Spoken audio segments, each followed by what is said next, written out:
Hello ভাই। ভাই চিনছেন আমারে? না। আরে ছোটবেলায় গলিতে গলিতে কত ক্রিকেট খেলছি একসঙ্গে। আপনার বলে ছক্কা মাইরা তক্তা বানাই দিছি। কবে? আপনি ভুলে গেছেন, সেজন্য নগদও তো আপনাকে ভুলে গেছে। ঈদে নগদ জমি দিতেছে, গাড়ি দিতেছে, আরো নাকি 20 কোটি টাকার গিফট দিতেছে। এত বড় ক্যাম্পেইন থেকে আপনারে বাদ দিয়ে দিল। অসুবিধা নেই ভাই, আমিও সমিতির থেকে বাদে বাদে ভাই ভাই আইন হাত মিলাই ভাই। ও বেশি বলে ফেললাম মনে হচ্ছে। ভাই এইসব নগদ ছগদ বাদ দেন তো, আমার এপে চলে আসেন ভাই।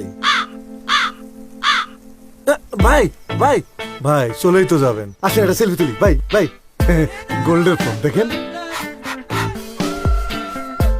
ধরেন ভাই একটু পোজ দি ভাই, পোজ। হ্যাঁ ভাই এই এই